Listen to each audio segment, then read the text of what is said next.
The golden rays of morning sun slowly pushed through the thick royal curtains of Buckingham Palace. Catherine opened her eyes and immediately felt her heart begin to race. Today was the day that would change everything forever. Her husband William would soon become the heir to a newly crowned king, and she would step into a role she had been preparing for her entire married life. She turned to look at William, who was already awake and staring at the ceiling. His usually calm face showed lines of worry that she had never seen before. They had both been awake since 4 in the morning, their minds spinning with thoughts about the ceremony, the crowds, and the weight of history that would soon rest on their family's shoulders. Down the long marble hallway, King Charles stood by his bedroom window looking out at the streets of London. Even at this early hour, people were already gathering with their flags and camping chairs. Some had been waiting since midnight just to catch a glimpse of the royal family on this historic day. Charles felt a mix of pride and overwhelming responsibility as he watched his future subjects preparing to witness his coronation. His hand shook slightly as he reached for his morning cup of tea. The china cup rattled against the saucer, and he had to use both hands to steady it. This was the moment he had been preparing for his entire life, yet nothing could have truly prepared him for the emotions flooding through his heart and mind. The palace staff moved through the corridors like quiet shadows, each person knowing exactly what needed to be done. The head butler had been awake since 3 in the morning, making sure every detail was perfect. The maids checked and double-checked that all the ceremonial clothes were ready and pressed. The security team had been working around the clock for weeks, and today their vigilance would be tested like never before. In the royal nursery, Princess Charlotte was already awake and practicing her curtsy in front of the mirror. She had been doing this every morning for 2 weeks, determined to make her family proud. Her reflection showed a young girl trying to carry herself like a princess, but her eyes revealed the nervousness she was working so hard to hide. Prince George sat on his bed, staring at his ceremonial uniform hanging on the wardrobe door. The gold buttons and red fabric looked so formal and important. He kept thinking about all the things his grandfather had told him about duty and service. The words seemed too big and heavy for someone his age, but he understood that today would be different from any other day in his life.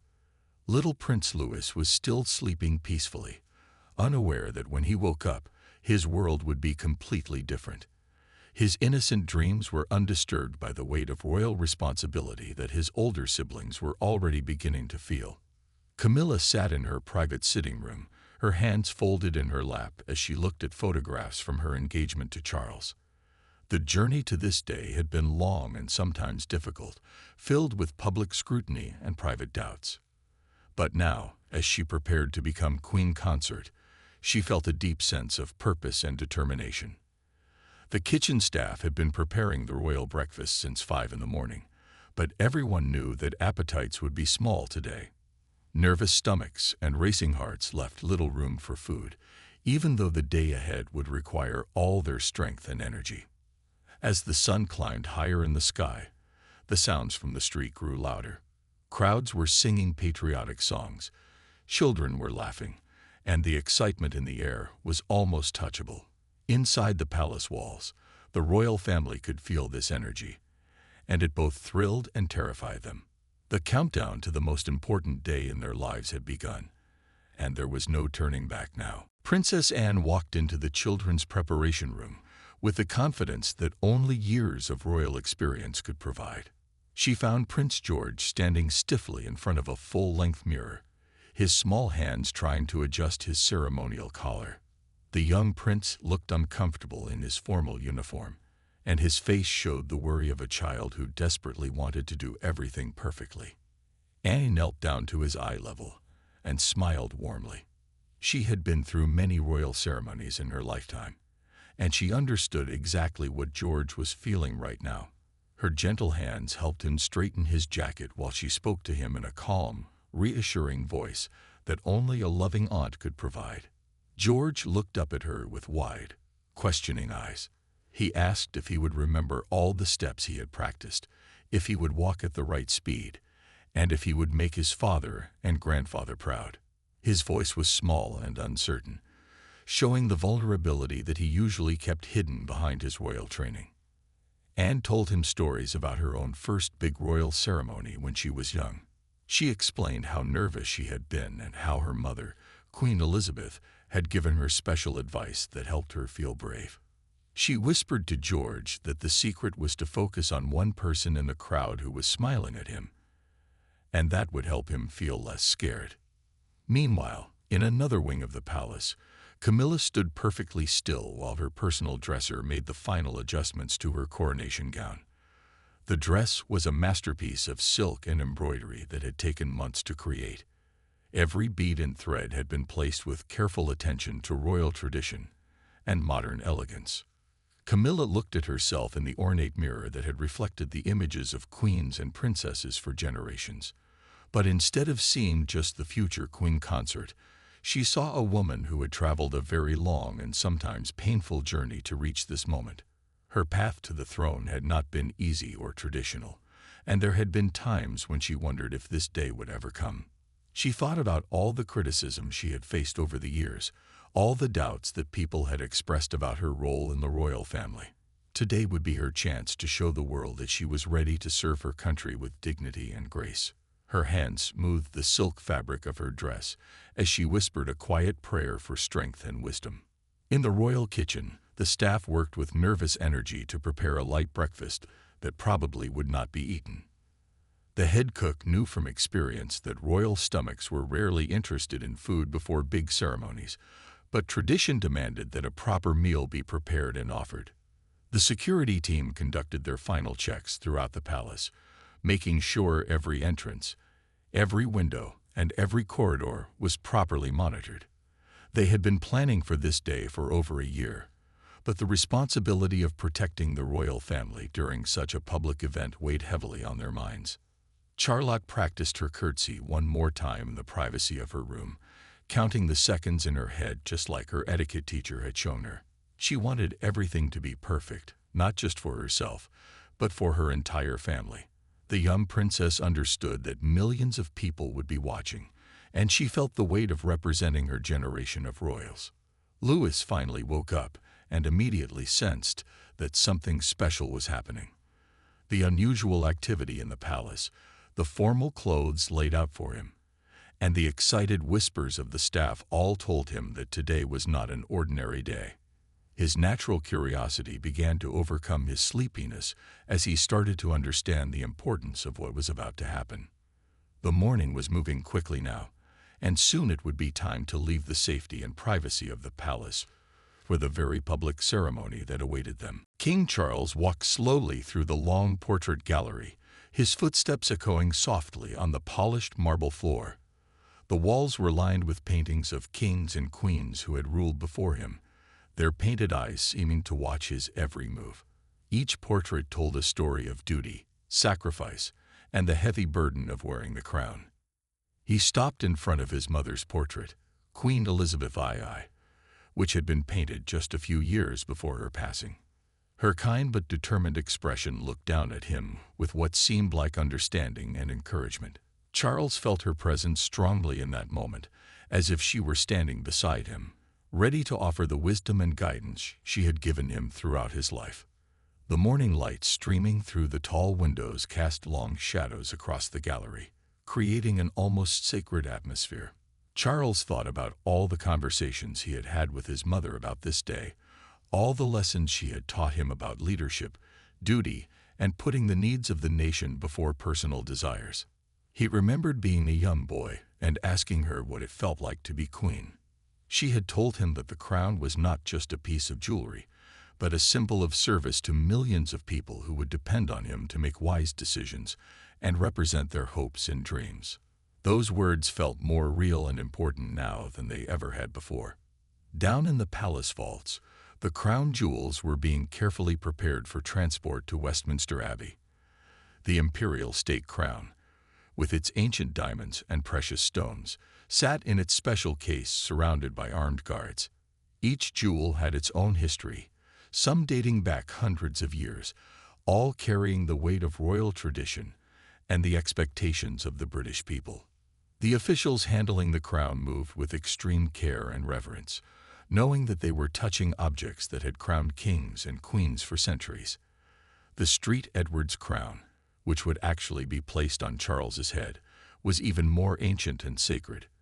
It had been used in coronations since 1661, and today it would fulfill its historic purpose once again. Charles left the portrait gallery and made his way to his private study, where he had spent countless hours preparing for this role. The room was filled with books about history, politics, and leadership, all of which he had studied carefully to prepare himself for kingship. His desk was covered with final notes and reminders about the ceremony, but his mind was focused on much bigger things than just the day's events. He thought about his grandmother, the Queen Mother, who had always been a source of strength and wisdom for the royal family. She had lived through 2 world wars, had seen the monarchy change and adapt to modern times, and had always maintained her dignity and grace, no matter what challenges arose. Charles knew he would need to channel that same inner strength, not just for today, but for all the years of his reign that lay ahead. The palace staff continued their preparations around him, but Charles moved with deliberate calm and purpose. He understood that his composure and confidence would set the tone for his entire family and for the ceremony itself. If he appeared nervous or uncertain, it would affect everyone around him and potentially undermine the solemnity and importance of the occasion. He picked up a small photograph of his family that sat on his desk and studied their faces. Each person in that picture would play an important role today, and each would need to find their own way to handle the pressure and emotion of the ceremony. As their leader and patriarch, Charles knew that his strength would help give them the courage they needed to fulfill their duties with honor and dignity. Prince Louis held tightly to his mother's hand as they prepared to leave the safety of Buckingham Palace, his small fingers wrapped around Catherine's larger ones, seeking comfort and security from the one person who always made him feel safe. At his young age, he could not fully understand why today was so different from other days, but he could feel the importance and excitement in the air around him. Catherine looked down at her youngest son with a mixture of love and concern. She knew that the day ahead would be long and overwhelming for a child his age, but she also knew that Louis had a natural charm and resilience that would help him through the ceremony. She squeezed his hand gently and whispered encouraging words that only he could hear. Princess Charlotte stood tall and proud beside her brothers, her posture perfect after weeks of practice with her royal etiquette teacher. She had spent countless hours learning exactly how to curtsy, how to walk with grace, and how to maintain her composure in front of large crowds. The young princess was determined to represent herself and her family with dignity and elegance. Her dress had been specially designed for the occasion, with beautiful embroidery and details that honored both tradition and her own personal style. Charlotte had been involved in choosing some of the design elements, and wearing the dress made her feel more confident and prepared for her important role in the ceremony. Prince George felt the weight of expectation more heavily than his younger siblings. As the future heir to the throne, he understood that people would be watching him especially closely today. His grandfather had taken time to speak with him privately about what it meant to serve the country and the Commonwealth, and those conversations had left George with a deep sense of responsibility that seemed almost too big for his young shoulders. He had practiced his ceremonial duties over and over again, working with palace staff to make sure he knew exactly when to bow, when to walk, and how to conduct himself throughout the long ceremony. George was naturally a thoughtful and serious child, and these qualities would serve him well during the coronation, but they also made him worry more than his siblings about making mistakes. The children's natural nervousness was mixed with genuine excitement about being part of such a historic and important event. They had learned about coronations in their history lessons, and now they would actually participate in one themselves. This knowledge made them feel special and important, but it also added to the pressure they felt to behave perfectly. Catherine gathered all 3 of her children around her for a final talk before they left the palace. She reminded them that millions of people around the world would be watching and celebrating with them, and that those people wanted to see them succeed and be happy. She told them that it was okay to feel nervous, but that she and William would be nearby throughout the ceremony to help them if they needed support. William joined his family and knelt down to speak with his children at their eye level. He told them how proud he was of how well they had prepared for this day, and he reminded them that being part of the royal family meant serving others and representing the best values of their country. His words were simple but meaningful, and they helped the children feel more confident about their important roles. The family spent a few quiet moments together, holding hands and sharing their feelings about the day ahead. These private family moments were precious because soon they would have to present their public faces to the world, maintaining their composure and dignity no matter what emotions they might be feeling inside. As they prepared to leave for Westminster Abbey, each child took a deep breath and found their own inner strength to face the challenges and excitement that lay ahead. The golden state carriage rolled slowly through the streets of London, its wheels creating a steady rhythm on the ancient cobblestones. Inside the ornate carriage, the royal family sat with perfect posture, their faces showing the calm composure that years of royal training had taught them to maintain. But beneath their serene expressions, hearts were beating fast, and minds were racing with thoughts about the historic ceremony that awaited them. Thousands of people lined the streets on both sides, creating a sea of red, white, and blue as they waved their Union Jack flags with enthusiasm and joy.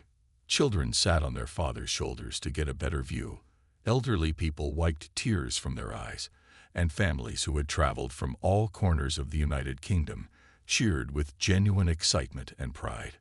Catherine looked out at the crowds through the carriage window and felt overwhelmed by the love and support she saw in their faces.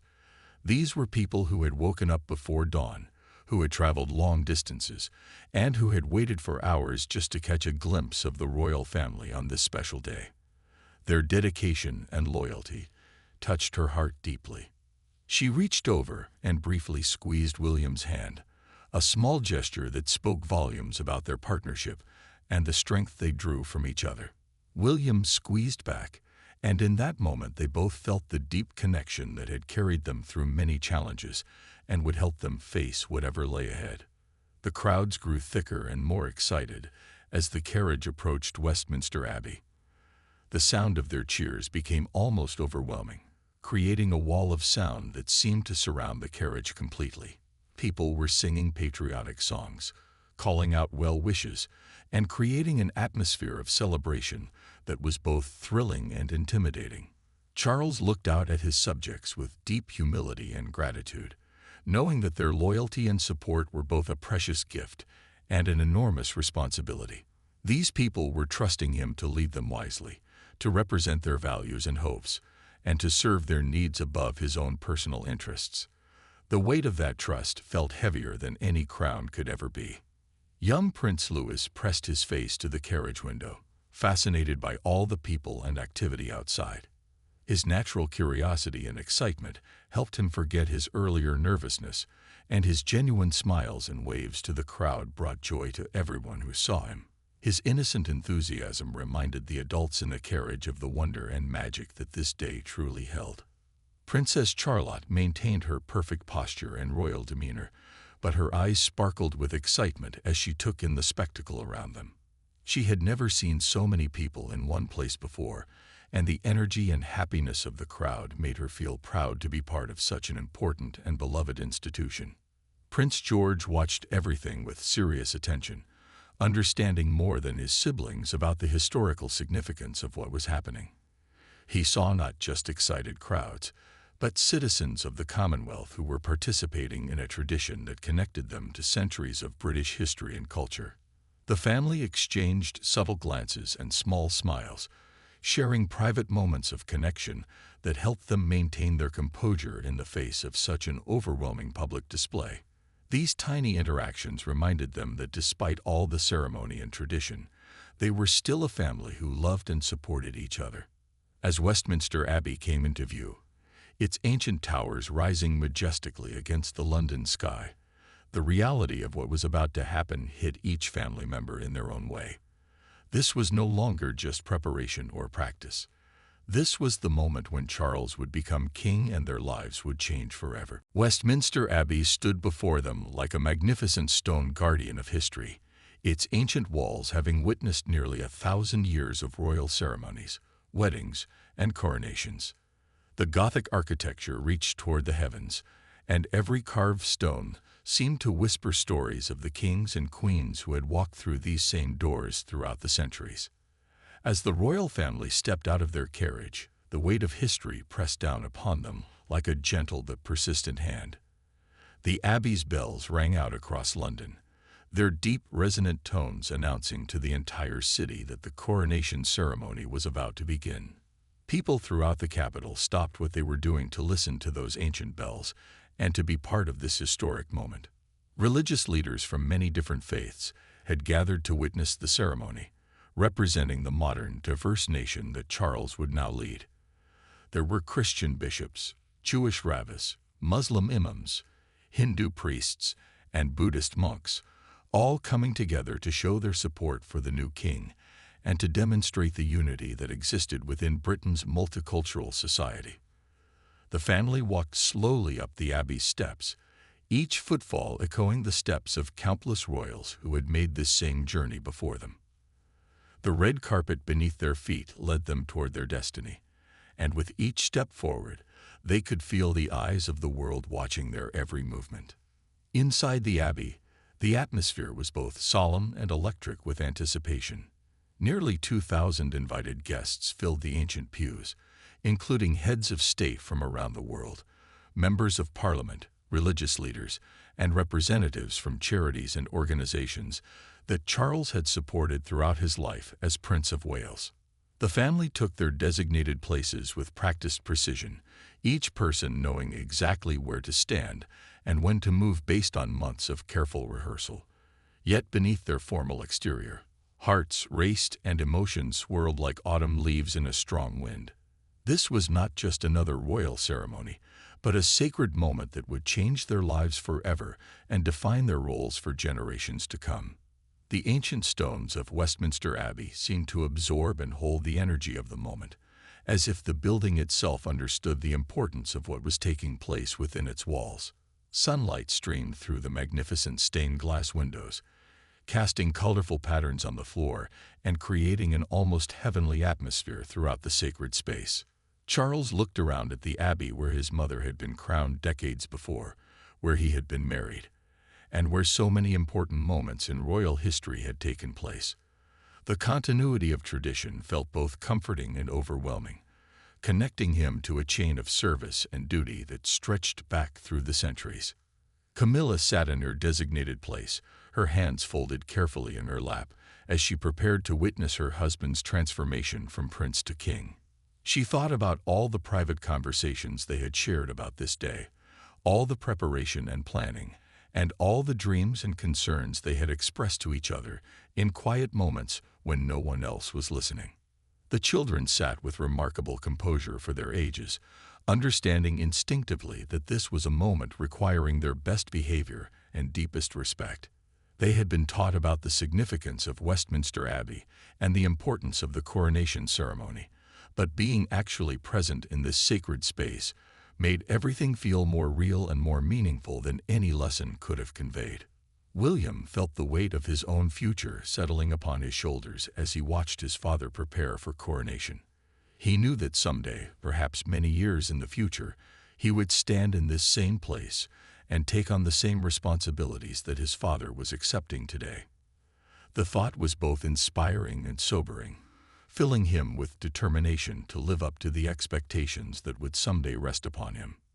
The ceremony was about to begin, and everyone present could feel the significance of the moment approaching like a gentle but inevitable tide. The Archbishop of Canterbury stepped forward with careful, reverent movements, his ceremonial robes flowing around him as he approached the altar where the ancient St. Edward's crown waited. The crown caught the light from the abbey's windows, its gold surface and precious jewels creating small rainbows that danced across the stone walls. This was the same crown that had been used to crown British monarchs for over 300 years.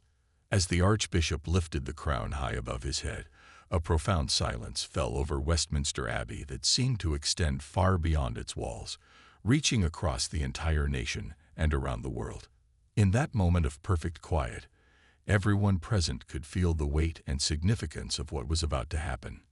Even the youngest children in the congregation understood that they were witnessing something truly extraordinary. Charles knelt on the ancient coronation chair, his head bowed in humility and prayer. The chair itself was over 700 years old and had supported the weight of monarchs throughout the centuries. As he knelt there, Charles felt connected not just to his immediate predecessors, but to a long line of kings and queens who had accepted the same responsibilities and made the same promises to serve their people with wisdom and dedication. In that moment of profound silence and anticipation, the weight of kingship settled upon Charles's shoulders even before the crown touched his head. He thought about his mother's final words to him about duty and service, about his father's example of dedication to causes he believed in, and about his own hopes and dreams for the kind of king he wanted to become. His family watched with a mixture of pride, love, and deep emotion that they worked hard to contain behind their composed royal facades. Each family member experienced this moment differently, but all of them understood that they were witnessing the transformation of their beloved Charles from prince to king, and that this change would affect all of their lives in profound ways. Camilla's eyes glistened with unshed tears as she watched her husband take on the role he had been preparing for his entire life. She remembered their wedding day, their private conversations about the future, and all the moments of doubt and certainty they had shared together. Seeing him accept the crown filled her with overwhelming pride and a deep sense of their shared destiny. William felt the reality of his own future settling upon him like a gentle but persistent weight. Watching his father being crowned made his own eventual kingship feel more real and immediate than it ever had before. He knew that one day, perhaps many years from now, he would kneel in this same spot and accept the same crown and the same responsibilities that his father was accepting today. The children watched in fascination and awe, their young minds trying to process the solemnity and importance of what they were seeing. Princess Charlotte sat perfectly still, remembering all her lessons about royal protocol and proper behavior. Prince George understood more than his siblings about the historical significance of the moment, while little Prince Louis was simply amazed by the ceremony and spectacle surrounding him. Catherine felt her heart swell with emotion as she watched her father-in-law become king. She thought about all the ways this moment would change their family's life, about the new responsibilities they would all accept, and about the legacy they would help create for future generations of the royal family. As the archbishop began to lower the crown toward Charles's head, time seemed to slow down, and every detail of the moment became crystal clear. The sound of breathing in the abbey, the rustle of ceremonial robes, the way the light caught the crown's jewels, and the expression of deep commitment on Charles's face, all combined to create a moment that would be remembered and treasured forever. The crown touched Charles's head, and in that instant, he was no longer Prince Charles but King Charles II, monarch of the United Kingdom and the Commonwealth realms. The transformation was both immediate and profound, marking the beginning of a new chapter in British history and in the lives of everyone who loved and supported him. The ceremony continued with a beautiful blend of ancient rituals and modern touches, each element carefully choreographed but filled with genuine emotion and meaning. The choir's voices rose to the vaulted ceiling of Westminster Abbey, their harmonies creating an atmosphere of reverence and celebration that touched the hearts of everyone present. The music seemed to carry the hopes and prayers of an entire nation. When the time came for the family to pay homage to their newly crowned king, each step forward was taken with measured grace despite the powerful feelings coursing through their hearts and minds. Years of royal training had prepared them for this moment, but no amount of practice could fully prepare them for the emotional impact of seeing their beloved Charles transformed into their sovereign. Catherine approached first, her movements elegant and precise, as she had been taught by royal protocol experts. But as she prepared to curtsy before her father-in-law, now her king, her eyes conveyed deep love and respect that went far beyond formal ceremony. Her curtsy was perfect in its execution, practiced through countless hours of preparation, but the emotion behind it was completely genuine and heartfelt. William followed his wife, his own tribute to his father carrying the weight of their shared understanding about duty, service, and the sacrifices that kingship would require. As he bowed before his father, William felt the complexity of their relationship.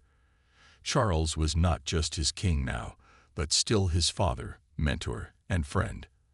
The formality of the moment could not diminish the deep personal bond they shared. The children's turn came next, and each of them performed their roles with remarkable composure for their young ages.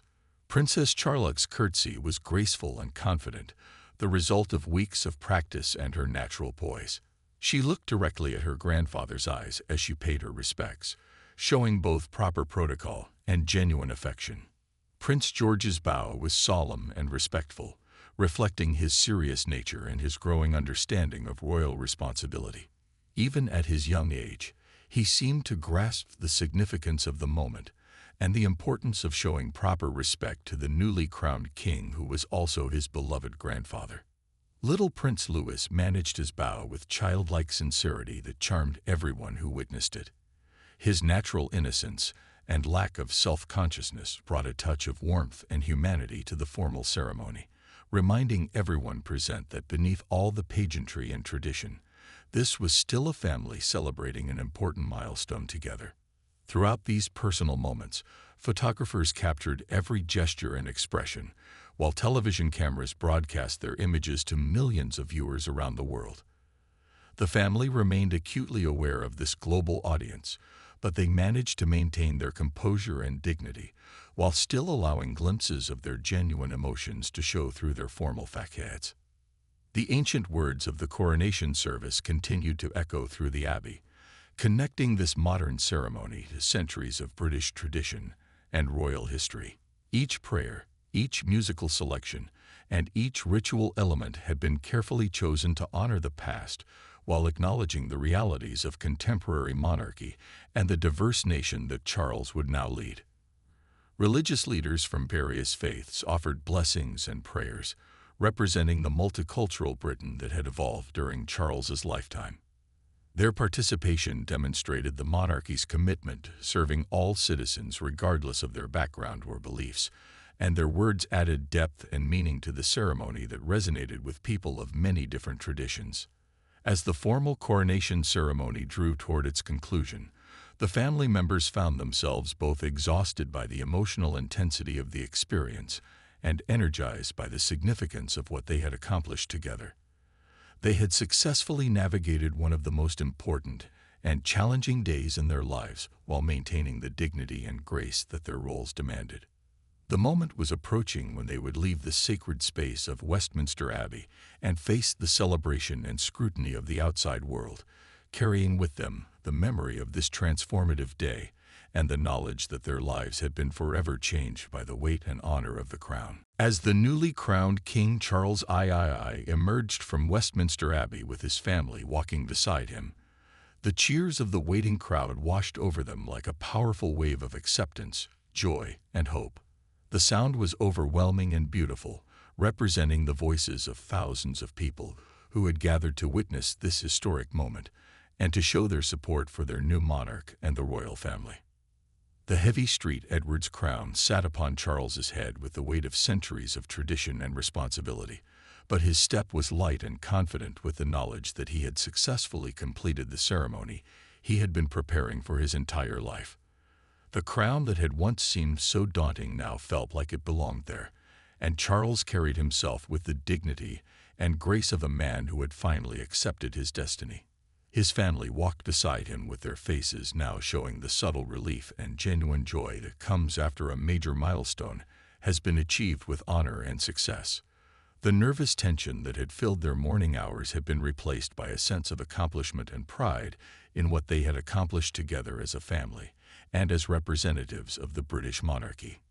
The children waved enthusiastically to the crowds, their earlier nervousness completely forgotten in the excitement of the celebration that surrounded them. Princess Charlotte smiled and waved with natural grace, while Prince George maintained his serious composure, but allowed himself small smiles at the crowd's enthusiastic response. Little Prince Louis was completely delighted by all the attention and celebration, waving both hands and grinning with infectious joy. Catherine and William walked together, their relief and happiness evident in their relaxed postures and genuine smiles. They had successfully helped guide their children through this challenging and important day, and they felt proud of how well the entire family had represented themselves and their country during the ceremony. Camilla, now officially queen consort, carried herself with new confidence and authority, while still maintaining the warmth and approachability that had endeared her to the British people over the years. She felt the satisfaction of having reached a goal that had once seemed impossible, and she was ready to embrace her new role with dedication and grace.